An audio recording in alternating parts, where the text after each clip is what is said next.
Hello again. This is the second video that we will have made today, and it's because my partner and my past caregiver has decided to sit me down and ask me some questions since he thinks that my audience really doesn't know me and needs to see that other side of me that he thinks you should see. His name is Eli, and he's going to be asking me the questions. I'm already sweating. I hope he doesn't embarrass me too much. Oh, don't sweat too much. All right, go ahead. Okay, as all of you know, Petra Hoffman is the founder of Hepatitis C Global Initiatives. And I want to bring Hepatitis C to the forefront because most people out there do not understand it.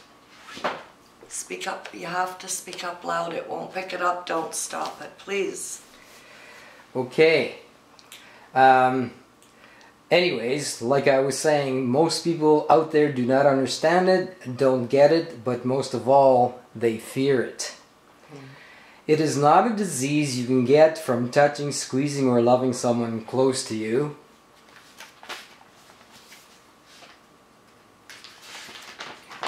Rather, it is a blood-to-blood contact disease, and we all should be aware of what all blood sports people get engaged in. My first question to Petra is, Petra, do you know how a person first contracts this disease? Is there some kind of sign that tells you you have it? Wow, that's a really, really, really good question. And that makes me think back to what I knew and didn't know before I was contracted or diagnosed with this disease. I had it over 20 years. Nobody knows about it. I didn't know about it. I knew it existed. I had friends of mine die from it. And I didn't have the classic symptoms. Here's the thing. I was one of the lucky few, after having it in my system for 20 years, to feel any symptoms, and that was constant headache, constant fatigue, number one, tired all the time, my gut hurt, my joints hurt, everything hurt. So I had the classic symptoms. Most people don't. That's why they don't know they have it, and therefore, why would you learn about a disease you know nothing about, really, and it doesn't affect you, right? That's how I felt. Well, okay, so what are some of the ways you can contract this disease, and how do you know you really have it? Okay, there's another thing. Most people, unless they have had, everyone that I've spoken to on the internet and in person and through the charity, most people don't know for sure how they contracted the disease. I can only guess that it was my behavior when I was a teenager and in my young 20s. But bad habits aside, tell me more. How do you really know that you really have it? The only people that really know when they contracted it, and still it's a guessing game, are people that have had the blood transfusions, or what's those people that bleed out, hemophiliacs? That'll be it, yes. Or people that are getting those kinds of treatments that would be able to, you know, pinpoint it a little better. Most people, over 90% of the people, really don't know for sure how they contracted the disease or where they contracted the disease. They only guess. But what are some of the other ways that you can contract it? Tell me more.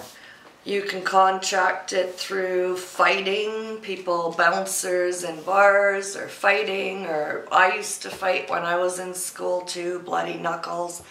Somebody could be biting their nails that has hepatitis C and get the little sores that they get when they bite. You could have a paper cut on your hand, shake hands, and there is a small chance, even though it is a small chance, there is a small chance you can get it. Dirty surgical instruments, dirty dental instruments, the lights in dentist offices, tattoos, piercings, nail clippers. This is something that people always do and families do, is nail clippers. I had a friend stay with us recently And I was aghast when I saw him pick up my nail clippers. If he'd have had it, I could have gotten it back. So it can be that simple. Any blood-to-blood contact. Okay, well, okay. Most physicians do not know what it's all about, as we all know it, you know it, and other people know it. Once you are diagnosed, what goes through your mind? I think that everybody's different. I think that it's the same with every diagnosis, be it cancer, heart disease, or hepatitis C. I think that everybody takes it differently. I was in shock for the first while. I was in denial. First shock, then denial. Then I looked it up because I had to, because it was eating me alive. And it was then that I researched, found out more about the disease. Still, it was another 7 months before I saw my specialist, in which I was in those 7 months back into the denial stage, thinking it wouldn't be that bad. And it wasn't until he explained to me what it would be like to be on treatment, or how sick most people get on treatment, that it really hit me. And everybody's different, like I say. Okay, so emotionally, how does this disease affect you and the people that you've known throughout your life? Emotionally? And physically, emotionally, physically, whatever. It doesn't just affect me when I'm diagnosed, or you when you're diagnosed. It affects all your family and friends.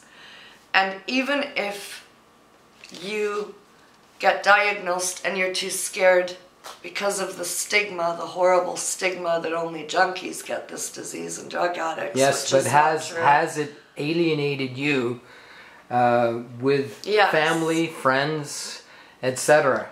Yes, it has alienated a lot of people. And how does that make you feel? Horrible every day.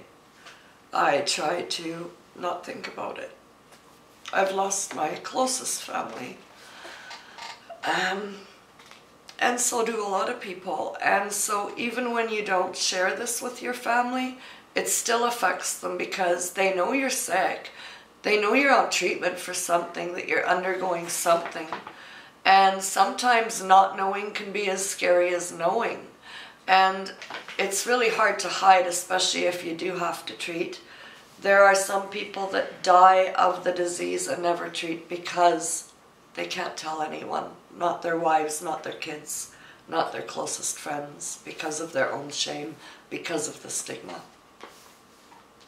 I took the risk. I came to you. What did you do? My first step was to make these YouTubes, because I was already writing. I was articling. I volunteered with Hep CBC at first, started support groups because I couldn't find any. And I really needed the support, because people close to you really don't understand what you're going through. And so I knew you'd make me cry. And they need the help. And not just the people that have the disease need the help and need support, and other people who are like them that understand. But their caregivers need the support too, because they all go through hell. It's not all hell, but they all go through an experience like none other. And caregivers especially need help and need support groups. And that's something the charity wants to do that we're still waiting for funding. Tell us about your charity a little bit, because most people don't know that you do have a charity, and I'd like people to know that you do have a charity and that you do care. Yeah, the charity is been created by like-minded people.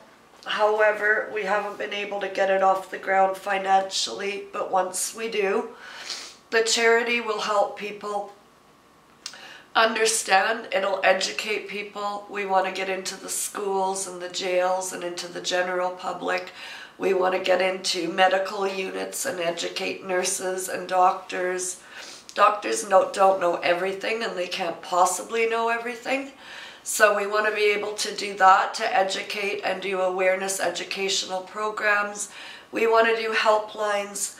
We want to have staff, counseling staff in place for people to make these not light decisions, life-altering decisions, whether to treat, not treat, whether you can treat or not treat. And for people that don't have a caregiver in place, you can't do it alone, we want to eventually build a facility where people can come and there would be medical staff and they can come and go, or they can stay if they need to.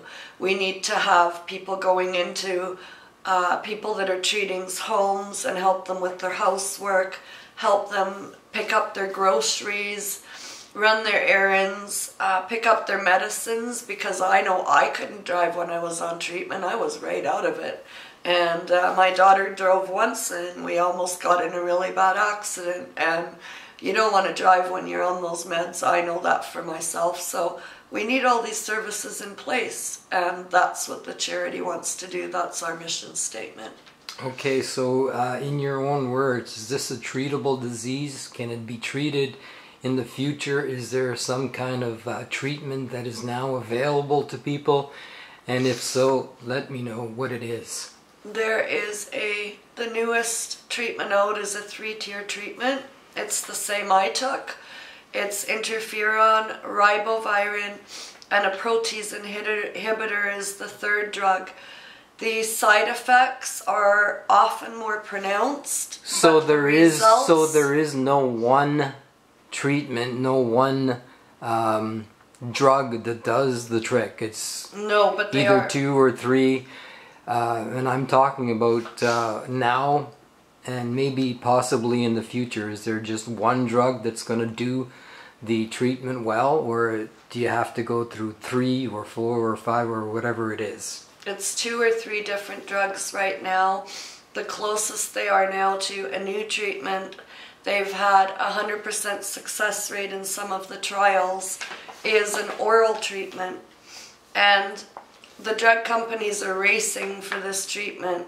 And at this time, we're 2 of them to play nice with one another and not worry about the money, but rather worry about the lives. We would have an oral drug that would be 100% cure. So I'm going to be putting a petition online and on our Facebook page, and that is to get these 2 companies to play nice. We're looking at a new treatment, an oral treatment. However it does play out, probably not up until, we're hoping for 2015. So 2 more years, 2 to 4 more years, I'm hoping earlier. Okay, Petra. But it needs to go through the trials. Okay, Petra, in closing, what do you want people to know about Hep C and its effect on the population? That 1 in 12 people globally has hepatitis B or C. 3/4 of those don't know they have the disease. And that no matter who you are, you've shaken hands, you've touched dollar bills that have other people's blood perhaps on them. Everybody is at risk. Baby boomers age 1945 to 1965 are at the greatest risk. I ask that everyone get tested. It's a separate test. In America, the UK has it included in all their HIV and other STD testing, but it is a separate blood test here in America, North America, and I ask that you all get tested as soon as possible. Thank you, Petra. Thank you, Eli.